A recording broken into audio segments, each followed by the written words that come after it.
Firstly, thank you very much for accepting my invitation and accepting to be on my show. Yeah, you're welcome. So I've gone through your profile and I came to know that you are an instructional tech coach in Pickerington schools, and I thought to tell about you and the work that you are doing to my audience. Okay. So before that, can you please introduce yourself? Yeah, so my name is Stephanie Howell. I'm an instructional technology coach in Pickerington Local School District. I've been in this role for about, I think it's 5 years. Before this role, I was a special education teacher. So I worked with students who had disabilities, and the disabilities ranged from like autism, some had behavior goals, some students just had a learning disability, other students had ADHD. So it's kind of like all on the different levels of spectrums and abilities that I worked with. And I loved it. It was again 3 years that I did that for. And then I realized how technology can play a role with these students. And so I fell in love with ed tech, and it changed my whole life because I thought I was going to be a teacher forever. But then when I realized how technology can help these students, and it can help engage them, and it can help them understand difficult concepts and give them the confidence boost, that really allowed me to um, fall in love with technology and allow that with my students and let them try it and they were able to kind of use technology to build their confidence and to work through difficult concepts that we had to teach. So you have been educator since last 30 years. Yeah, so I have been an educator for about 8 years. I went to college, and then after that, I got a job right away in special education, and then moved over to the ed tech world with ed tech coaching. So how is your experience? You become a technical coach now. Know how you're teaching with students. Yeah, so now as an ed tech coach, I work more with the teachers. So the teachers are my students now, which is kind of funny to say, especially when I go into a classroom. And there's a few teachers that are like, well, I'm like her student, like when they're trying to explain my role, because it's really hard for kids to kind of understand who this guest person is and do they work for the district or are they like a substitute? And so a lot of times I'll walk in and teachers will be like, she's like my teacher. And then kids are always like, what? Like, what is this? And I'm always like, well, everybody learns, we got to keep learning. And so I get to teach the teachers how to use technology and how to use it with their students. I love my job because with coaching, it's a lot of individualized, it's maybe small group type work instead of that whole group type of learning. And so I'm really able to meet with a teacher, ask them what their biggest struggle is, and then try to conquer that biggest struggle together. So sometimes it is parent communication. And so I'll meet with the teacher. We create a newsletter template, maybe email contacts. We think about all the things that we need to do to make that an easier task for the teacher to do that. Another thing that teachers sometimes need help with is classroom management. So thinking about, okay, when are your students misbehaving? Maybe it's at the beginning of class, and thinking of strategies that we can use to really conquer that really struggle for teachers. So that way they're not burn out, they don't hate their job, and they're able to conquer this not alone. It's with a group, we're brainstorming together. I'm able to ask them questions, they're able to ask me questions, we can research together, and then I'm able to come in and co-teach with teachers, which is amazing because I think that's why the coaching role is so impactful, because other PD, it's like sit and get, you don't go and practice that skill, and or they don't get to see it modeled.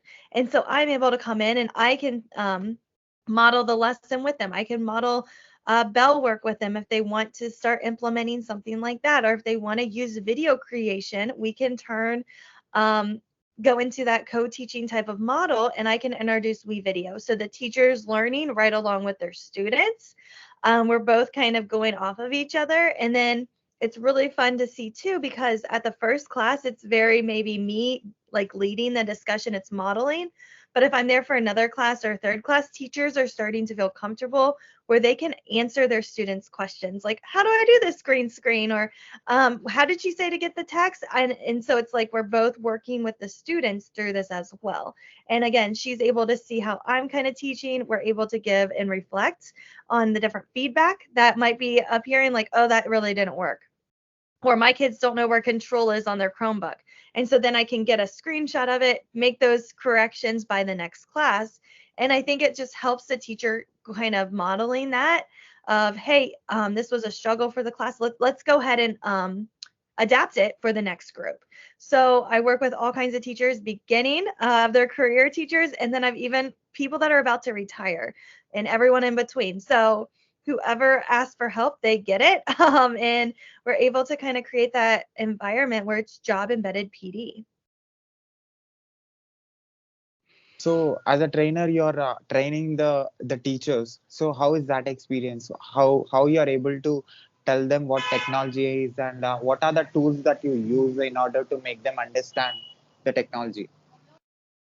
Yeah, so when I train with teachers, usually again it's small groups, sometimes it's large groups, sometimes it's a YouTube video, especially after COVID.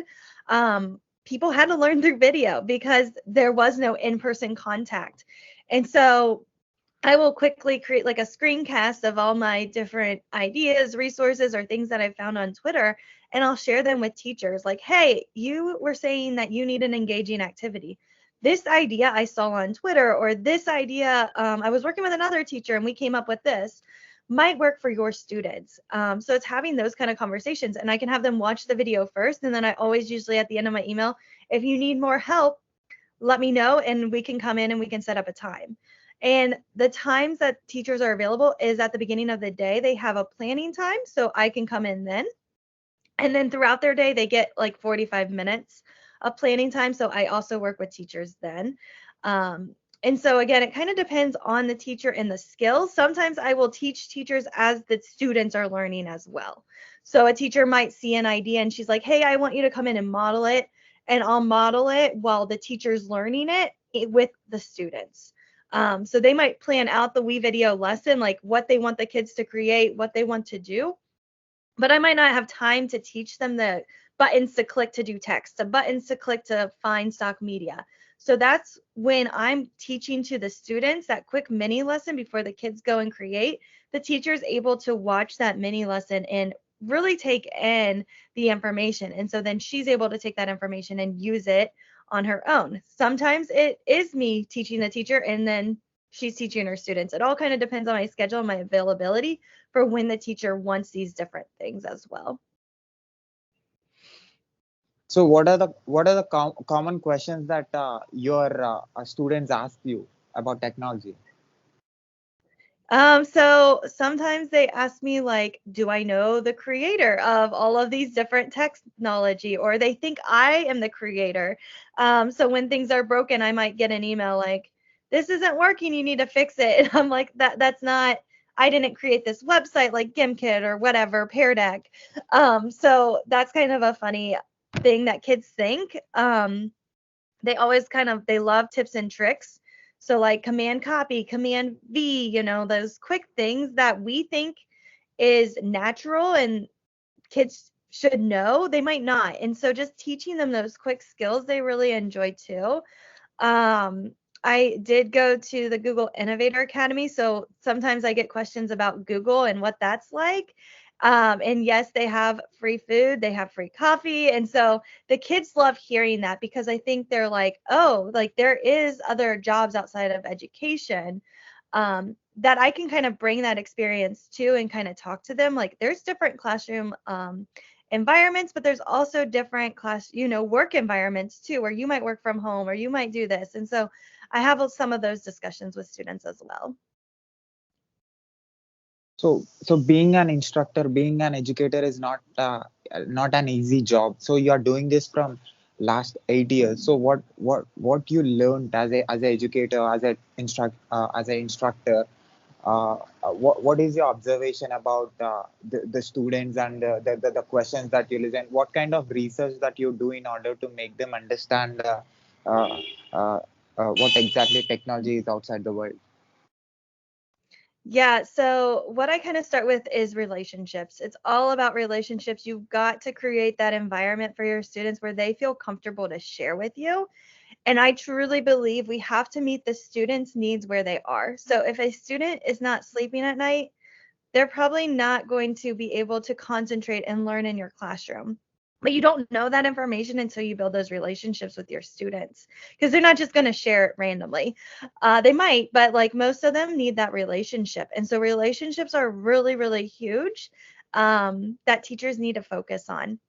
Once you know about a student, then you're really able to kind of help and support them. Well, why aren't you sleeping? And you really start to learn their story, and maybe you can offer some advice. But we've got to meet their basic needs before we can teach them any difficult concept. And I know for me, when I was in special education, I mean, I made this mistake. I was teaching students at like a depth of knowledge level 1, that basic recall level of just facts, like math facts, things that they can Google type of things. And I mean, I wasn't going deeper. And I really kind of reflected on that. And it's kind of sad that I was thinking because they had a really hard time with their working memory due to their disability, I was like shoving down these facts to them. But really, what I could have done and what I started to do at the end of that first year is I started having them become the creators. I had them starting to use Google to learn how to research. I started having my students maybe do like a cell phone activity where the character in the book has a cell phone. And you now have to figure out who are they talking to? What are they talking to them about? What apps might this character need? Rather than just asking them those basic comprehension recall type questions from the story. Um, that my students were not getting. They struggled with it. And so just that repetition like sometimes helped, but not always. And so when I learned to take it deeper to maybe that DOK level 3 or level 4 where students are starting to justify, my students really started to take interest again in school. They were excited to come to school.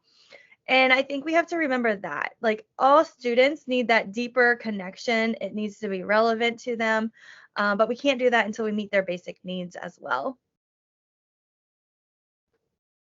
So special education is something that is different from the normal education. So what made you to take this and the communication between you and the students will be different from